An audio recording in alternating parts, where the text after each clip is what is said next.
Let us just take a few minutes to acknowledge the Buddha, the Dhamma, and the Sangha, and the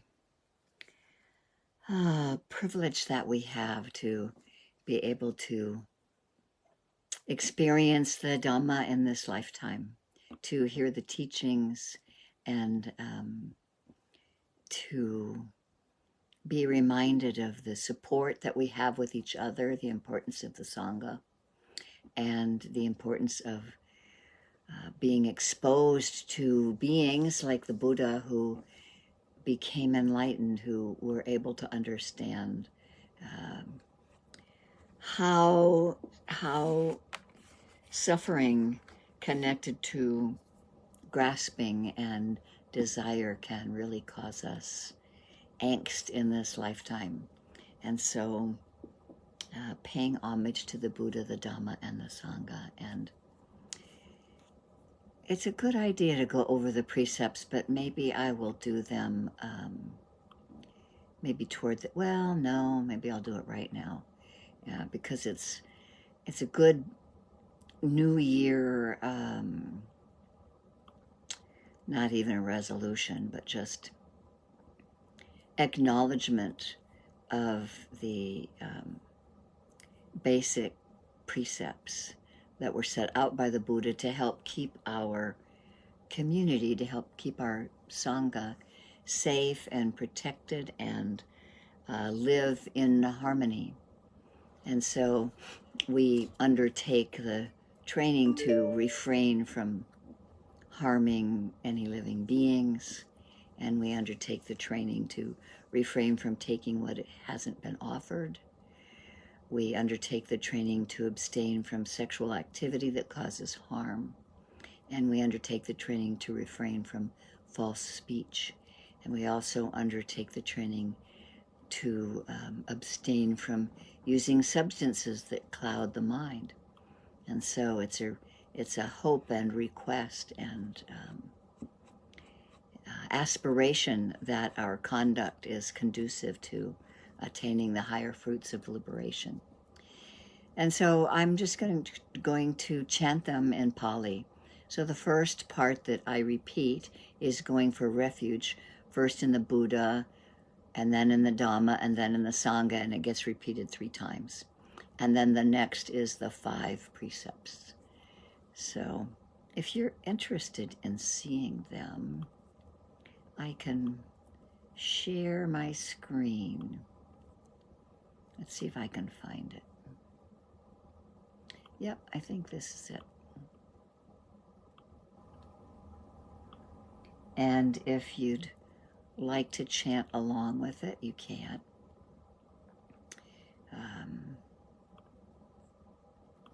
So I'll ring the bell once, and then I'll do the refuges and precepts, and then I'll ring the bell 2 more times for our sitting time.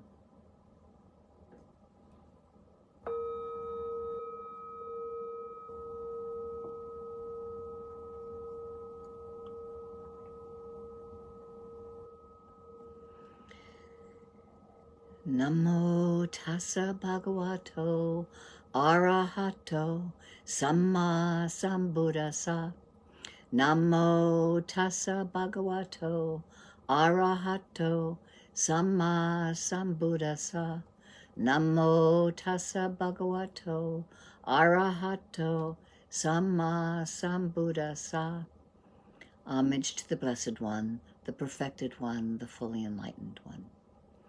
Buddhang saranam gacchami, Dhanang saranam gacchami, Sanghang saranam gacchami, Dutiyampi Buddhang saranam gacchami, Dutiyampi Sangham saranam gacchami, Dutiyampi Dhanang saranam gacchami. Tatyampi Buddhang saranam gacchami, Tatyampi Dhanang saranam gacchami, Tatyampi Sanghang saranam gacchami. I go to the Buddha for refuge. I go to the Dhamma for refuge. I go to the Sangha for refuge. Panatipata Vairamani Sikapadang Samadhiyami Adinadana Vairamani Sikapadang Samadhiyami Kamesu Michacharya Vairamani Sikapadang Samadhiyami Musawada Vairamani Sikapadang Samadhiyami Surya Merya Majapamadatana Vairamani Sikapadang Samadhiyami Idang Me Silang Magapalanyana Sa Pachayo Hotu. I undertake the training to refrain from harming any living being. I undertake the training to refrain from taking what has not been offered. I undertake the training to abstain from sexual activity that causes harm. I undertake the training to refrain from false speech. I undertake the training to abstain from using substances that cloud the mind and the heart. May my conduct be conducive to the attainment of the highest fruits of liberation. And they've been also kind of put in a way as to what we aspire to. I aspire to become kind and of service to all beings. I aspire to become generous to all beings. I aspire to nurture love, relationship, and beauty. I aspire to use speech to create happiness, harmony, and understanding, and I aspire to cultivate mindfulness and wisdom. And so in this time when often we're trying to come up with new beginnings, the new year, and resolutions and things like that, just making the resolve in our practice of acknowledging and understanding the advantages to living within certain containment so that those around us can trust us and we know that there's safety within our choosing to have harmonious living. So I'm going to ring the bell 2 more times and we'll just take this time to sit for a while.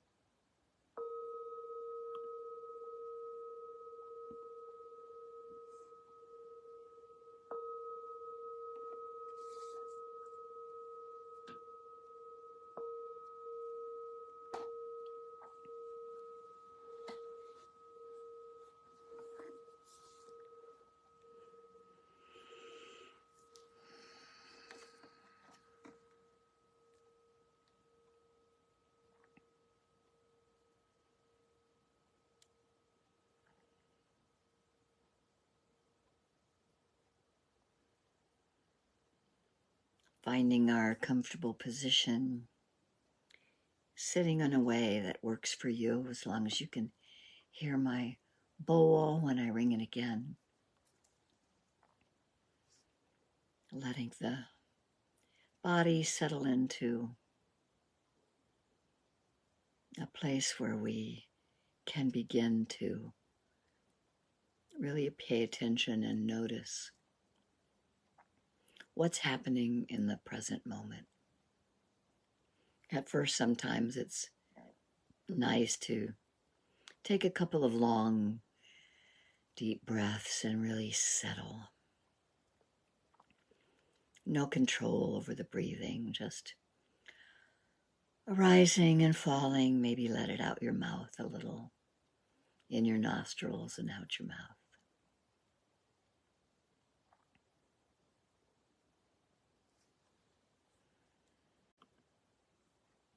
And as we take this time to settle, we want to acknowledge all beings, those of every age and ethnicity and cultural heritage, religious background and socioeconomic group.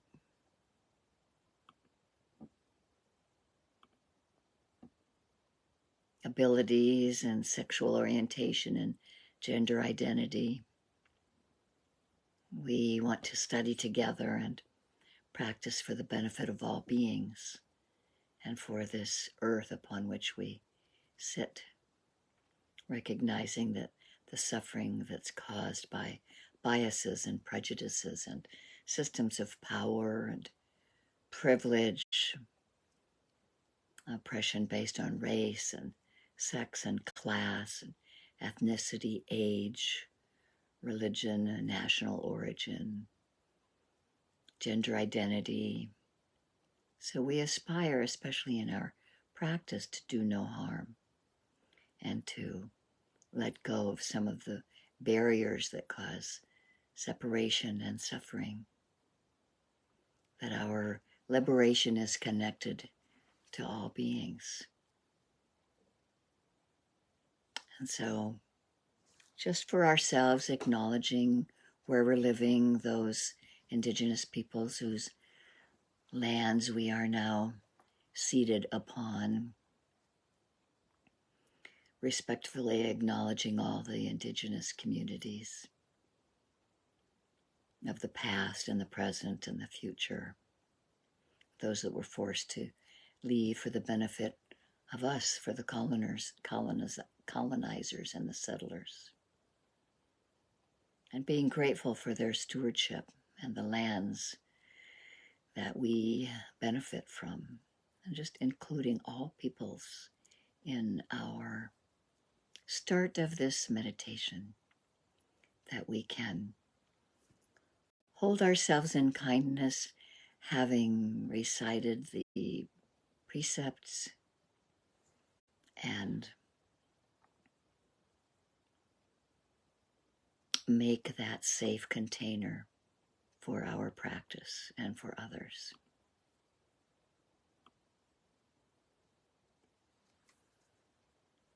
And as the year ends and we begin this new circuit around our own beautiful sun star twirling amid the galaxies, we take a breath and we quiet our heart and we listen deeply.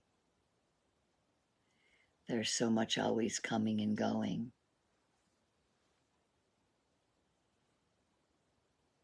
And yet we can feel underneath it all a vast silence and a spaciousness that holds everything in its balance.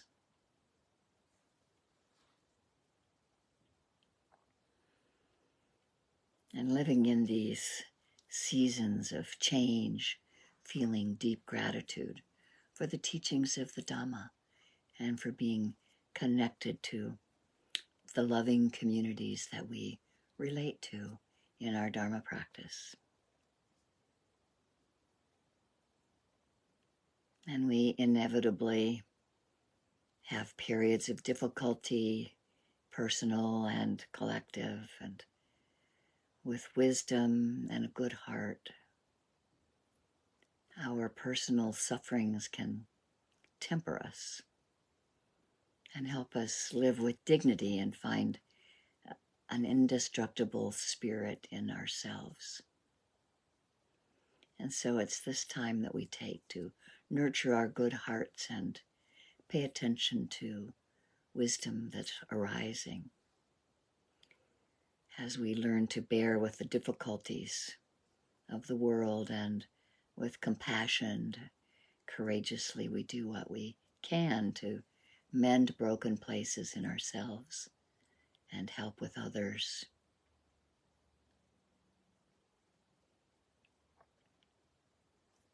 There's always this return of light, solstice and Christmas and New Year's and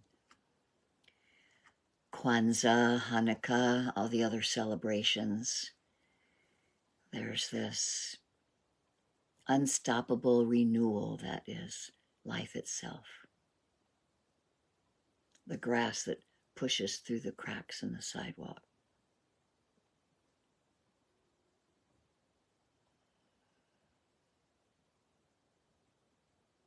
this life force being reborn. It can be noticed at every breath.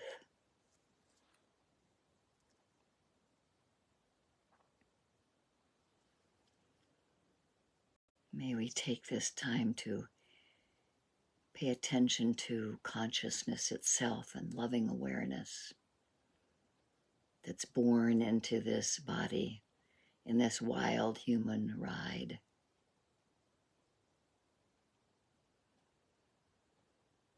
Trusting in life's renewal power.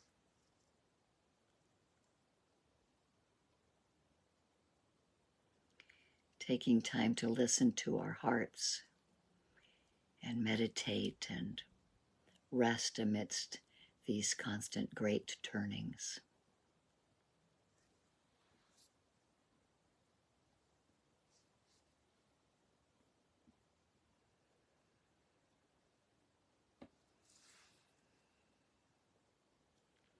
Feeling the weight of our body in the chair or the cushion, depending on how you're sitting.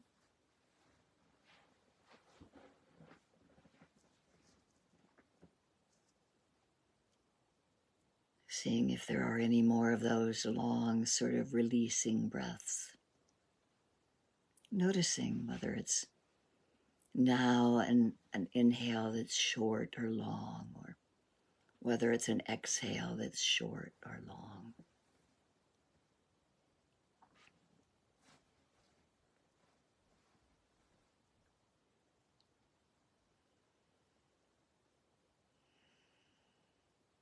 Settling into this one precious human birth that we have.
As we're sitting, we may notice that there's can be stability in the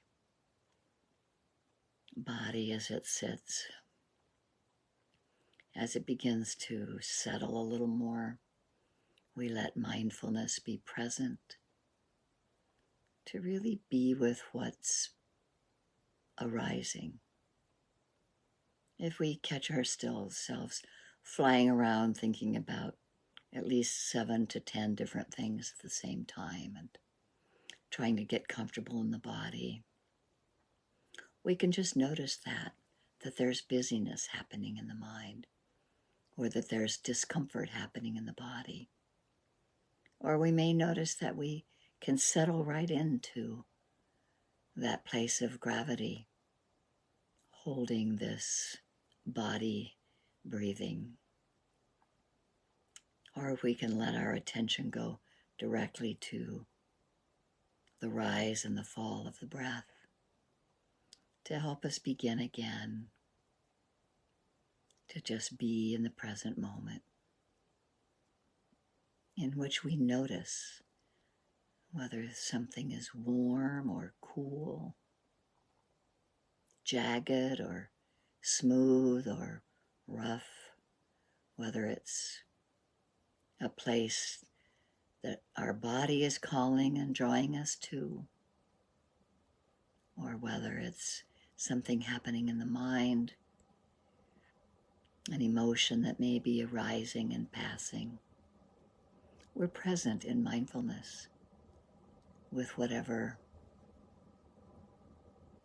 is coming and going. With mindfulness there,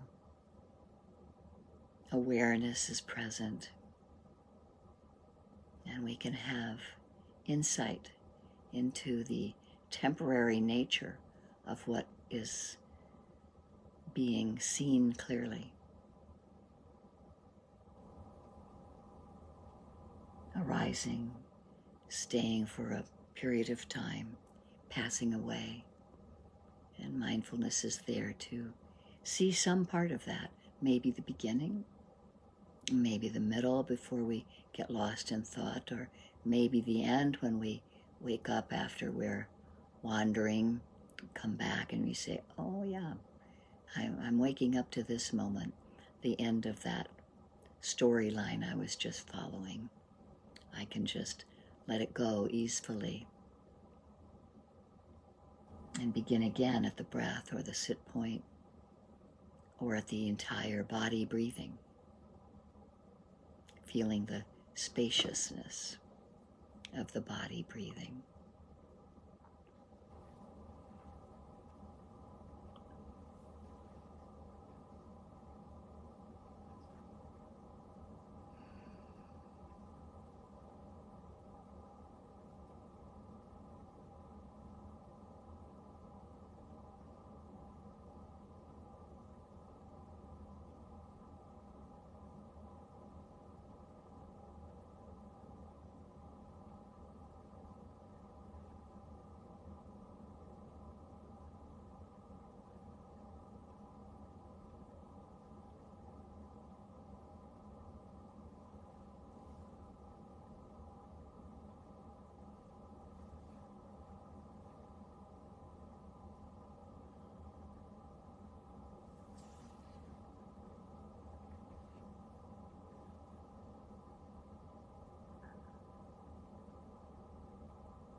We can be gentle when we realize we've been lost in thought,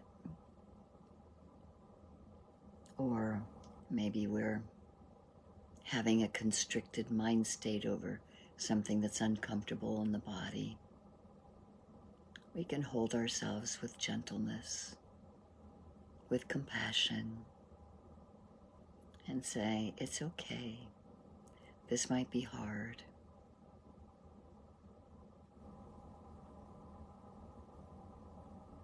And we can have that kind of just the right amount of effort or resolve.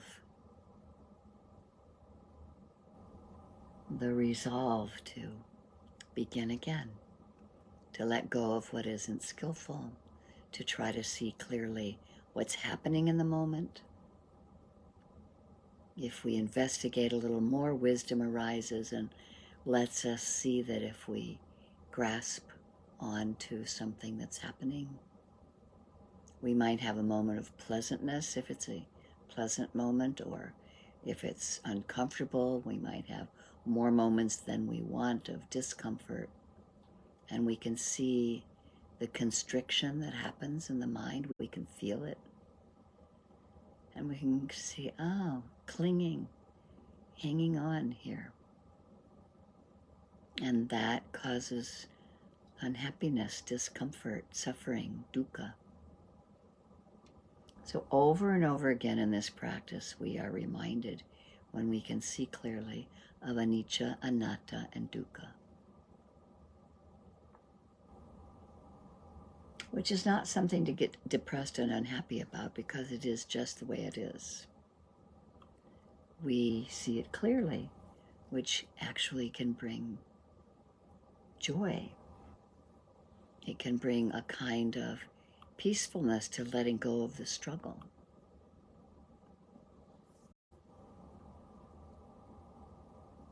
It can bring about more wholesome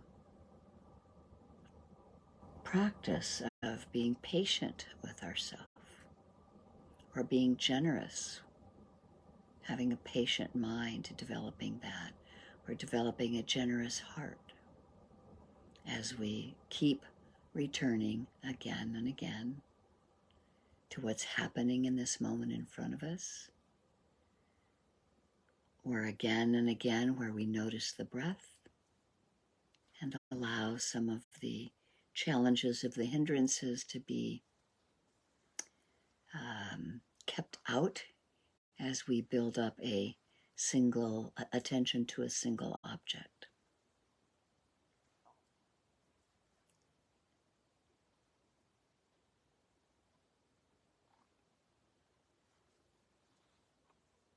And we just do this over and over, one mindful moment at a time,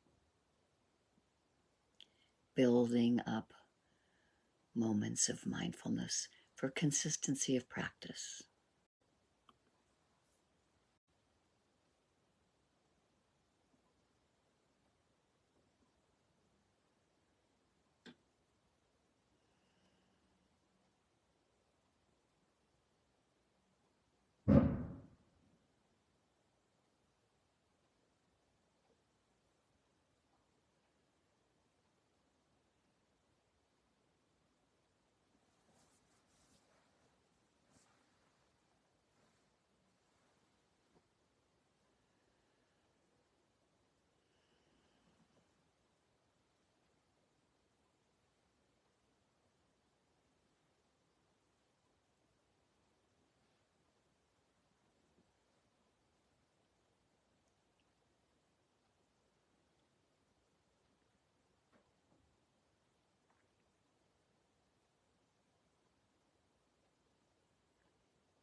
We may notice if restlessness arises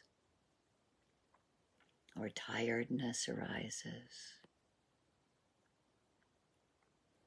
Maybe there's some agitation, some grasping.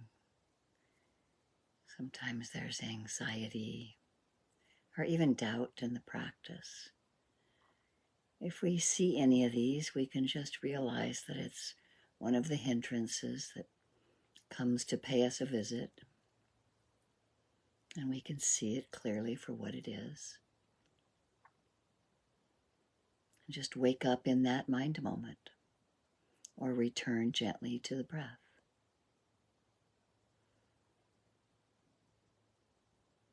Cultivating patience, returning again to the single object or to what we see at each of the sense doors arising.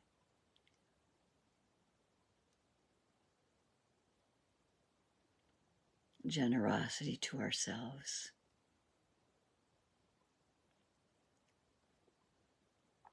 Appreciation and gratitude for returning again and being on this path and learning how to skillfully navigate around some things that are not useful for us, what we can let go of.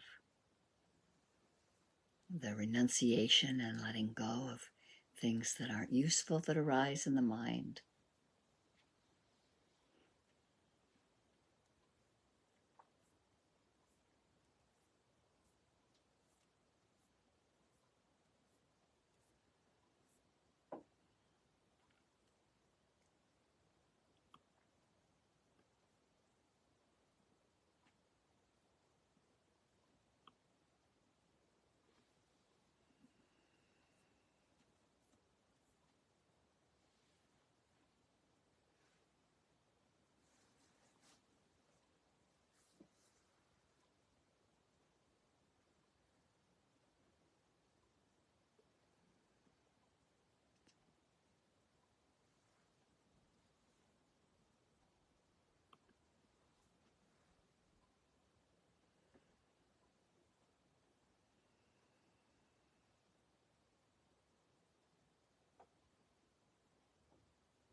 And each time we find ourselves lost, we just begin again. new beginnings in every moment. We stay with something for as long as we can. Try to notice when it started, or notice it when we're lost in it, or wake up in the moment when we're aware that it no longer serves us, and we wake up, return to the breath or the touch point, some groundedness in the body, and we begin again. Constantly new beginnings available to us.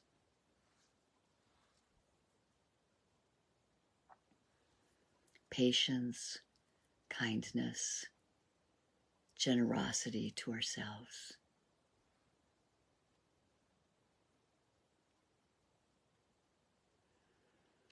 We can notice ourselves being generous, letting go of the tensions caused by grasping at something that's actually causing us suffering. And that's a wakeful moment, a joyful moment, and a moment to bring an inner smile to our face.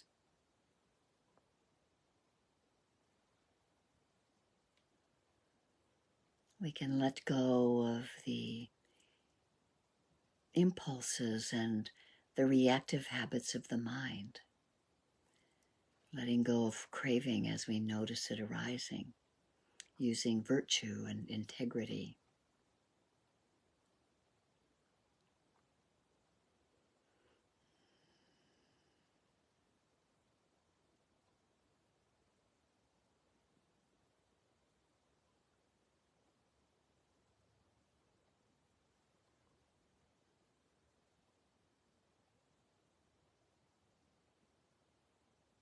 We can notice when we have views and opinions that arise, how quickly they come.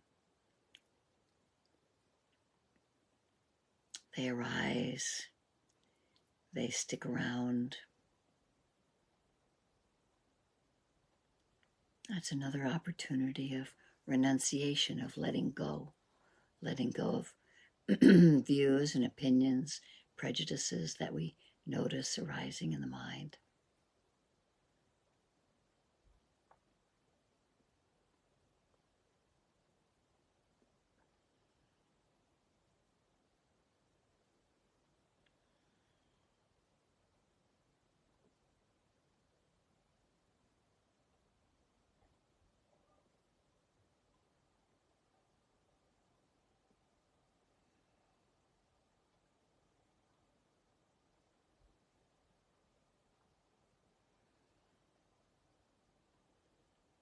And this is also where we see wisdom arising, clearly seeing what's happening. Wisdom lets us know when to let go.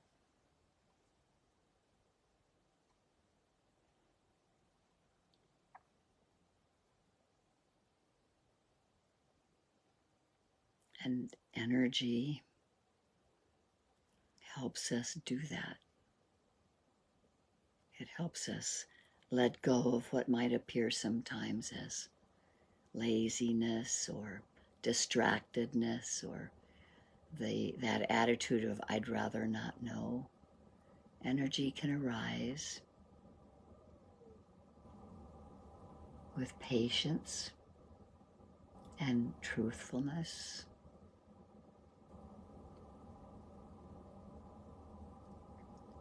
Just subtly noticing ways that we might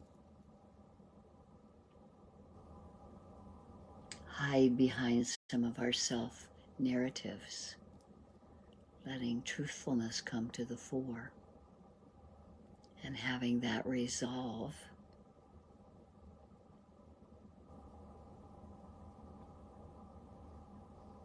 be present.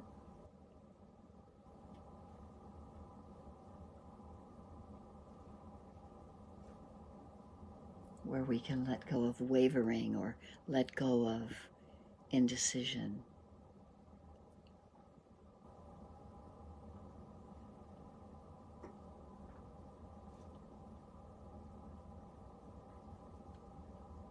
Holding ourselves in kindness, remembering loving kindness. As we see bitterness might arise, grudges may arise, all kinds of ill will may arise. We let go of that and embrace loving kindness.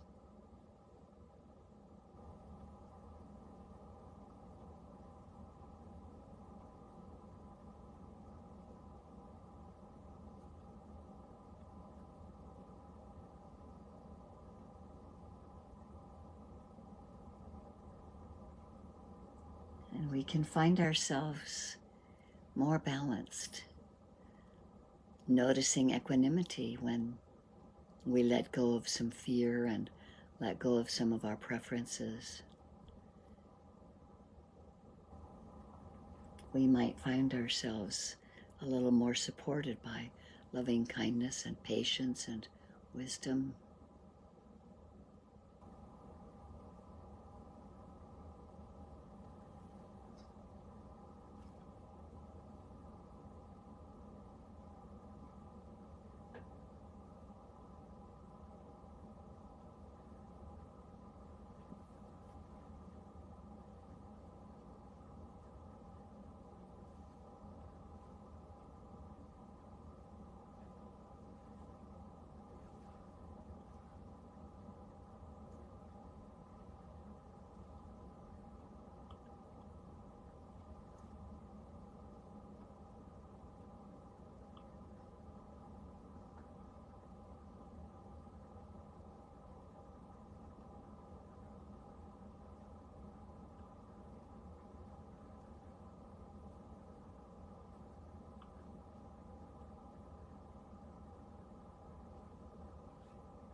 And as I casually brought up in our time just now of referring to the Paramis,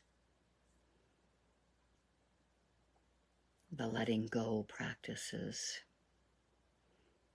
that part of the practices of the Paramis, of letting go the qualities of inner beauty. Really, the Paramis are what we can develop as householders. And before we conclude this part of our meditation, I'm going to have you still sit and listen, and I'm going to read to you a brief portion of paper written by Guy Armstrong about the Paramis on a historical background. This will give you some broad perspective. And some of you have probably heard of Ajahn Sumedo, who's still a currently living teacher. He's in his 80s. And if you ever wonder who he might have gotten his name from, he was named after the ascetic Sumedo. And this is a very long time ago. So when you try to imagine 4 incalculables and 100,000 eons before our present age, which is to say a very, very long time ago, an ascetic named Sumedo was practicing the path to enlightenment, to arahantship. And he received word that there was a fully awakened one. The Buddha at that time was named Dipankara. And he was teaching in a town nearby. He traveled there and he found Dipankara Buddha being venerated in a long procession, attended by most of the townspeople.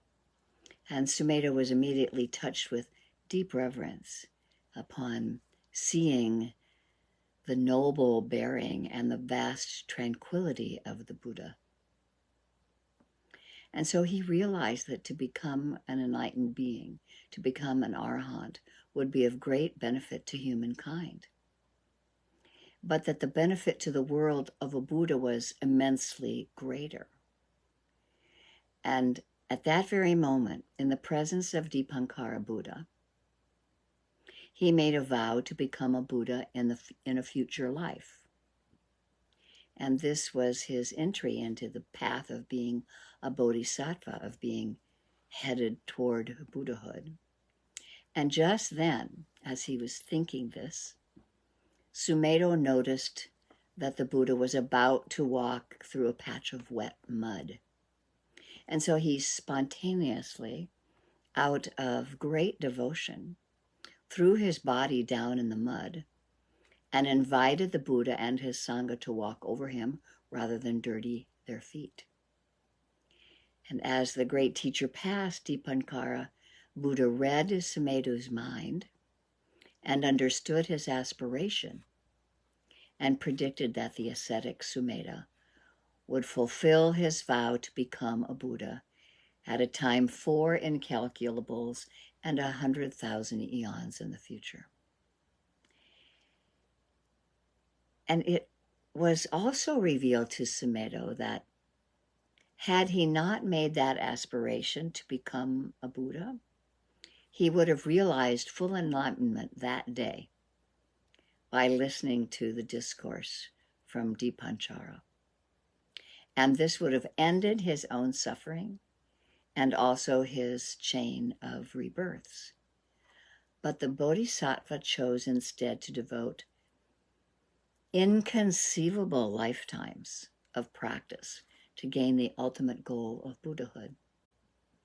And so, having resolved on this goal, Sumeda then retired to his cave and he reflected, how can I make this vast journey? And he wondered, what aspects of mind and heart do I need to develop in order to become a Buddha?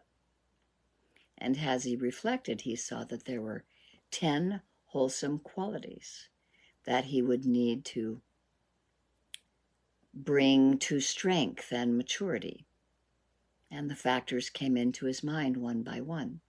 Generosity, which is also known as dana, virtue, which is known as sila, renunciation, which is nekama, wisdom, which is panya, energy, which is viriya, patience, which is kanti, truthfulness, which is satya, determination, adhitthana, or resolve, loving kindness, which is metta, and equanimity, which is upekkha. And so he called this set of paramis, which has usually been translated as the perfections. And then he began this journey of incalculable lifetimes, innumerable lifetimes, to develop the perfections of heart and mind that finally unfolded into his full enlightenment as the Gautama Buddha under the Bodhi tree in northern India 2,500 years ago.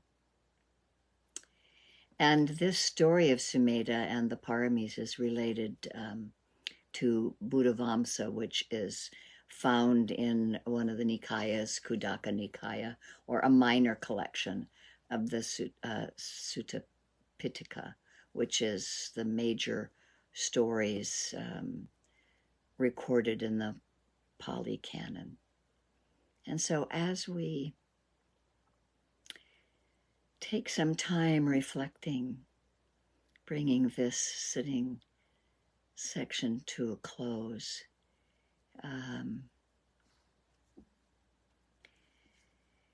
may we reflect a little on some of those qualities that might just come to the surface as you ponder them. Even though the Buddha spoke often of the 10 qualities, the list of the paramis themselves doesn't really appear in very many texts as authentic words of the Buddha. But it's clear from the early days of Theravadan Buddhism that the paramis were viewed as essential elements on a path to freedom. And those of us as householders can really see the value of generosity and sila, renunciation and wisdom, energy, patience, truthfulness, resolution, resolve, loving kindness, and equanimity. So as we let some of those words filter through our consciousness, may we hold ourselves in kindness and compassion as we reflect ourselves. How can we carry on this path? And may we have this sense of generosity to ourselves, kindness to ourselves, lack of ill will.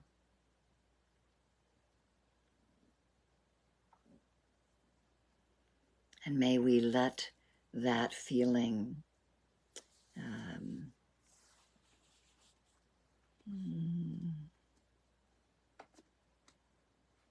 be an aspiration in our heart to continue being kind to ourselves and kind to others, and noticing sometimes when we fall short. That's okay. We pick ourselves up again.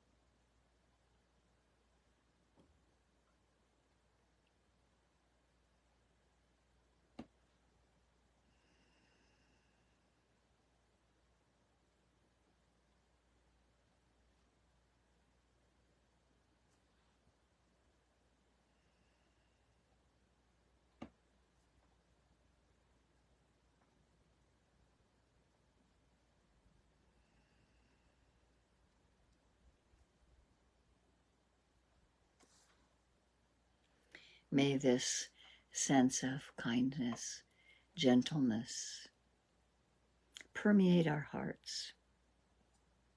May we let it flow to others within our sphere. May we call upon it when we find ourselves sometimes constricting, maybe judgmental, maybe lost in thought, may we hold this kindness as our beacon coming into the new year of fanning our flame of light, that this patience and kindness can emanate from us and be felt by others. May all beings be free from harm, safe and protected. Be free from anxiety. Be free from ill will. Anicca vata sankhara upadavaya domino upakitawa maruchanti te samvapasamo sukho. All conditioned things are subject to impermanence. They arise and pass away. And seeing this clearly with mindfulness brings the greatest happiness, which is peace.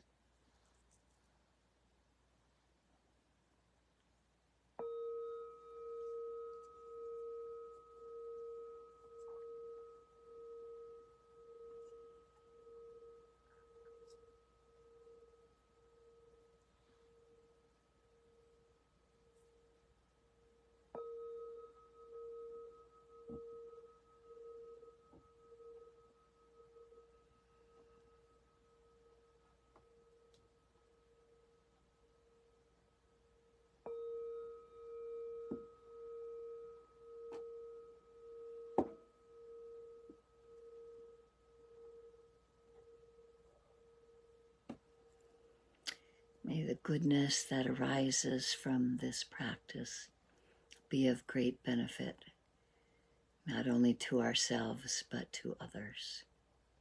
And I thank you so much for your practice.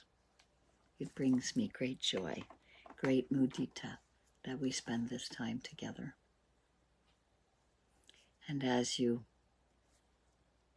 reconnect with seeing, hearing, and seeing each other, may we have some of that kindness flow to each other. And we can take a 2 or 3 minute bio break, or getting your glass of water. I'll ring the bell again if you decide you need to leave. And we'll start again in 5 minutes.